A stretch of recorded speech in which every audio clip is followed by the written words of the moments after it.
किसान को इतना परेशान कर दे रही है खाद के लिए। अभी आपको मालूम होगा 2 महीना पहले ही बेचारे हमारे यूरिया के लिए तमाम हमारे भाइयों को, हमारी बहनों को, हमारी माताओं को लाठी तक इस भारतीय जनता पार्टी ने चलाने का काम किया। कि धान की देखिए किसान कितना मेहनत से पैदा किया, वो कचरे के भाव बिक रहा है। इस गवर्नमेंट में 1600-1500 रुपया कुंटल जा रहा है। मैं यही तो कह रहा हूँ, हमारे पार्टी में इतना मतभेद कर दिए हैं लोग, कोई उधर कैंप लगा रहा, कोई उधर कैंप लगा रहा, तो कहेंगे ही ना भाई। कैंप आपकी पार्टी में कोई इधर लगा रहा, कोई इधर लगा रहा, कोई कह रहा है कि इस्लाम भाई बम्बई बैठे रहते हैं, ऐसे कैसे काम चलेगा? नहीं, बम्बई तो आना जाना रहते ही है, उसमें कोई कहने की तो बात है नहीं। तो आज हम खड़े हैं गौरा विधानसभा 301 के मौघाट में। यहाँ पर आज मुलायम सिंह यादव जी की जयंती मनाई जा रही है, जिसमें समाजवादी पार्टी के एक से एक कद्दावर नेता जुट रहे हैं। यहाँ पर हमारे बीच मौजूद हैं गौरा विधानसभा 301 से निर्वर्तमान प्रत्याशी संजय विद्यार्थी जी, और वर्तमान में ये राष्ट्रीय कार्यकारिणी सदस्य भी हैं समाजवादी पार्टी के। और नेता हैं और लोग हैं समाजवादी पार्टी के, हम सबसे बात करेंगे। पहले बात करते हैं हम संजय विद्यार्थी जी से। विद्यार्थी जी, आज जो ये कार्यक्रम था, इसका क्या उद्देश्य था? जिनके विचारों को सुनकर हम राजनीति में हैं। श्रद्धेय नेताजी का आज जन्मदिन है। हम लोग नेताजी को याद कर रहे हैं। नेताजी का जो विचार रहा है, जो सोच रही है कि हर आखिरी पायदान के लोगों को खुशहाली मिले, तरक्की मिले, ऐसे नेता को हम लोग याद कर रहे हैं। आजकल हम लोग के यहाँ SR का कार्यक्रम चल रहा है। इसमें हमारे SIR और जो हमारा पुनरीक्षण का जो कार्यक्रम है, उसमें हमारे तमाम BLA, बूथ प्रभारी, जोन प्रभारी, सेक्टर प्रभारी सारे लोग आए हैं। आज कार्यक्रम के माध्यम से हम लोग कार्यक्रम तय कर रहे हैं कि हर लोग अपने अपने बूथ पे जिम्मेदारी के साथ एक भी वोट छूटने न पावे, एक भी वोट घटने न पावे। हम लोग इस लक्ष्य के साथ अपने नेता आदरणीय अखिलेश यादव जी की जो सोच है, जो विचार है, उसको जन जन तक पहुंचाने का काम कर रहे हैं और वोटर लिस्ट को मजबूत करने का काम। अच्छा, अभी आपने एक शब्द लिया BLA। BLO तो हमने सुना था। BLA क्या ये समाजवादी पार्टी के कार्यकर्ता को बनाया गया है, उनको जिम्मेदारी दी गई है? और अगर आपने BLA बनाया है तो BLA का क्या कार्य है? गांव में जाते हैं BLO के साथ, ये क्या करेंगे? बूथ लेवल एजेंट जी।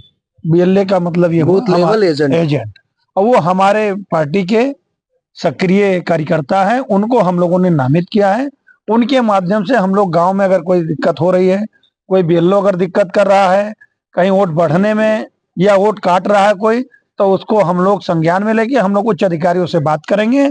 जरूरत पड़ेगा तो हम लोग स्वयं वहां जाने का काम करेंगे। अच्छा, अभी आपने कहा BLO वोट काट रहा है, तो क्या BLO अपना काम निष्पक्षता से नहीं कर रहे हैं जैसा आप कह रहे हैं?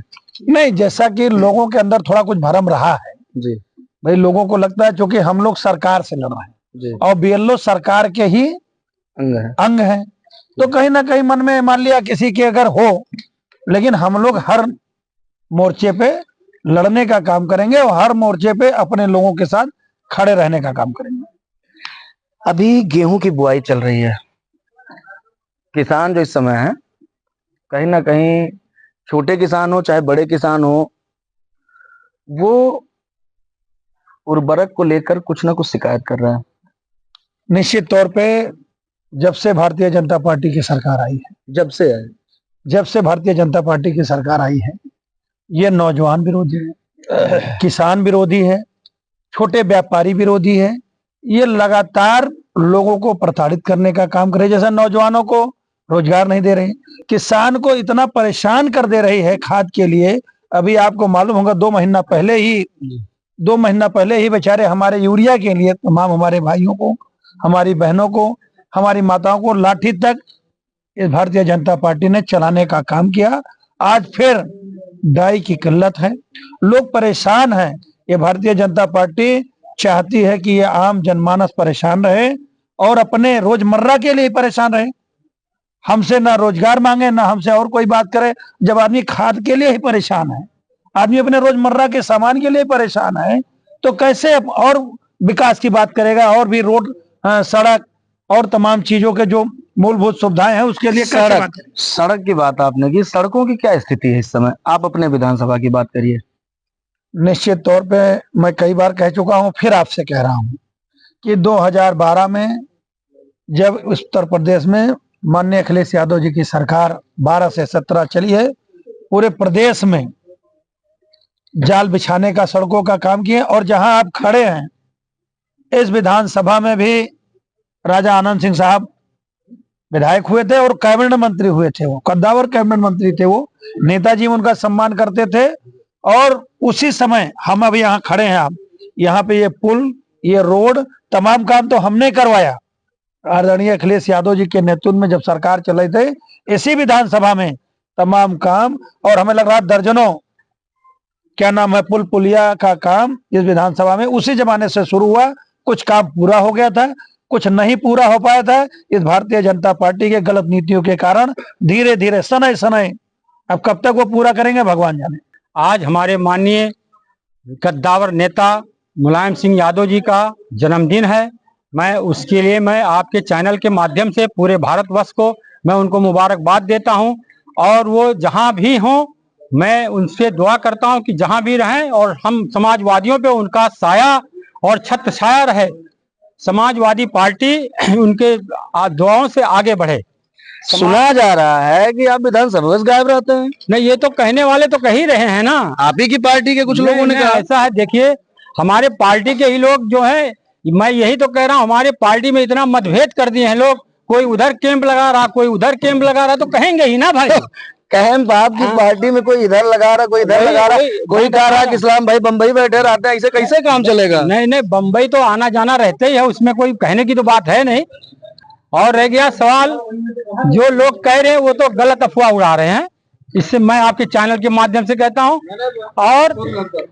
और जो है, मैं आपसे ये कहना चाहता हूं आपके चैनल के माध्यम से कि धान की देखिए किसान कितना मेहनत से पैदा किया, वो कचरे के भाव बिक रहा है इस गवर्नमेंट में। 1600-1500 रुपया कुंटल जा रहा है। कितना धान आपने बेचा? और धान तो बहुत बेचने। कहाँ बेचा आपने? कहाँ? नहीं, जब भाव ही नहीं तो उसको बेचेंगे क्यों? हमने आपका धान कहाँ? हमने डम कर दिया घर में। अभी घर में रखा है? रख दिया। कब बेचेंगे? जब भाव चढ़ेगा तो बेचेंगे, नहीं चढ़ेगा तो लेवी पे आप गए कि नहीं? नहीं, लेवी पे तो नहीं गए हम। अभी आपने कहा समाजवादी पार्टी में मतभेद है ना? ये मतभेद कैसे दूर होगा? देखिए, अब तो ये जो है हमारे पार्टी के जो बड़े बड़े लीडर हैं, नेता है, उनको बैठा कर दूर करना चाहिए। हमारे जिला अध्यक्ष है। ऐसे में 2027 कैसे फतह करेंगे जब आपके नेताओं में ही मतभेद है? हमारे जिला अध्यक्ष का काम है सबको बैठा के एक मंच पर रखें, जहां कहीं भी प्रोग्राम हो, जो भी टिकट मांग रहा है, टिकट मांगने का सबको अधिकार है। टिकट सब कोई मांगे, और जिसको टिकट मिलेगा, समाजवादी पार्टी के एक एक कार्यकर्ता, एक एक लोग समाजवादी के साथ लगकर और उनको जिताने का काम करेंगे। बस मैं आपको इतने बताना। अच्छा, एक चीज बताइए, विधानसभा अध्यक्ष हैं आप जी, पार्टी में आपके मतभेद है गौरा, आपकी क्या जिम्मेदारी है? आप अपने स्तर से नहीं हो पा रहा है। कुछ लोग, देखिए मेरी जिम्मेदारी क्या है? मैं तो आपसे कह रहा हूँ कि भाई एक मंच पर आइए सब। हम तो कई बार वो कह रहा हूँ, मतलब आपसे हैंडल नहीं हो रहा है। आपने कहा अध्यक्ष बैठ के मैनेज करेंगे, आपसे हैंडल नहीं हो रहा है। नहीं, हमने तो कई बार सबको समझाया कि भाई एक मंच पर आइए, एक मंच पर रहिए, इससे मतभेद ना फैले। लोग जो है गीबत करते हैं, बाहर के लोग भी कहते हैं। तो क्या 27 आते आते मतभेद खत्म हो जाएगा? खत्म हो जाएगा, बिल्कुल खत्म हो जाएगा। अभी आपके पार्टी के एक सचिव हैं जिला मोहन यादव, उन्होंने रिजाइन कर दिया पद से, क्या मामला था? अभी वो है जानकारी आपको? नहीं, हमको नहीं जानकारी है किस लिए उन्होंने विधानसभा अध्यक्ष आपको जानकारी है? रिजाइन दिया, किस लिए दिया है वो मैं नहीं जानता हूँ। उनका व्यक्तिगत कोई मामला है? नहीं, उन्होंने अपने सोशल मीडिया हैंडल से लिखा था कि मैं किसी के दबाव में काम नहीं करूंगा। ऐसी क्या परिस्थिति आ गई कि किसके दबाव में आ गए और पद से रिजाइन कर दिए? सचिव थे ना जिला समाजवादी पार्टी गोंडा के। तो वो तो है नहीं, उन्हीं से पूछा जाता है। आपकी क्या जिम्मेदारी, आप नहीं बताएंगे? नहीं, हम क्या बताएं जब उनका निजी जो है फैसला है। ये हमारे साथ विधानसभा अध्यक्ष गौरा हैं, इनको ये भी नहीं पता है कि हमारे पार्टी का कार्यकर्ता, मेरा जिला सचिव रिजाइन क्यों करता है। फिलहाल 2027 आ रहा है, सब अपने अपने चुनाव में लगे हैं और बातें होती रहेंगी, बहुत सारी बातें आएंगी। आप बने रहिए गोंडा पोस्ट पे। मैं जितेंद्र पांडे, संवाददाता गोंडा।